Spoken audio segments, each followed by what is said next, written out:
نماز میں ہاتھ کہاں باندھیں؟ نماز میں ہاتھ کہاں باندھنا سنت ہے؟ زیر ناف ہاتھ باندھنے چاہیے یا ناف سے اوپر یا بالکل سینے پر؟ نیز یہ بھی بتا دیں کہ کس طرح سے باندھنے چاہیے۔ حسیب صاحب سعودی عرب سے۔ حسیب صاحب اس بارے میں احادیث بہت مختلف ہیں، اس وجہ سے اس میں فقہا کا اچھا خاصا اختلاف ہے۔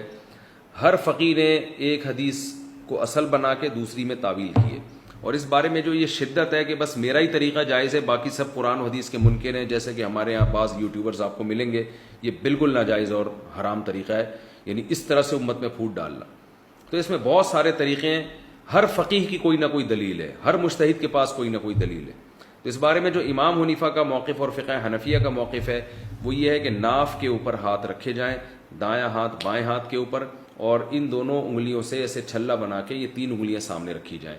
تو یہ طریقہ امام ابو حنیفہ کے نزدیک اور ان کے فالوورز کے نزدیک زیادہ بہتر ہے۔ ان کی رائے یہ ہے کہ اس طرح سے تمام حدیثوں پر عمل ہو جاتا ہے، کیونکہ بعض حدیثوں میں آتا ہے کہ آپ صلی اللہ علیہ وسلم نے دایاں ہاتھ بائیں بازو پہ رکھا ہے، بعض روایتوں میں آتا ہے کہ دایاں ہاتھ بائیں ہاتھ پہ رکھا ہے۔ تو اس طرح دایاں ہاتھ کی ہتھیلی کو بائیں ہاتھ کی جب پشت پہ ہم رکھتے ہیں اور انگلیوں کو بازو پہ رکھتے ہیں، تو اس طرح سے دونوں قسم کی حدیثوں میں تطبیق ہو جاتی ہے۔ تو ہر فقیہ کا اپنا ایک سوچنے کا انداز ہوتا ہے۔ تو اس میں یہ جو آج کل طریقہ چل رہا ہے نا کہ اپنی رائے کو دوسروں پہ مسلط کرتے ہیں اور کہتے ہیں بھائی یہی طریقہ ٹھیک ہے باقی غلط ہے، اور ہم ہی قرآن حدیث کو مانتے ہیں باقی نہیں مانتے، یہ بہت غلط طریقہ ہے۔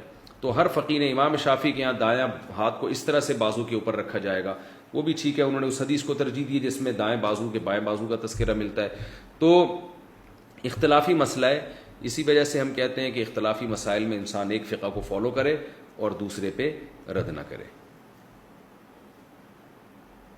اور بعض فقہا تو اس طرف گئے ہیں کہ عرف کو دیکھا جائے گا اس میں، کہ عرف میں ادب کیا سمجھا جاتا ہے۔ تو ہر ایک کی اپنی رائے ہے، تو سب ٹھیک ہے۔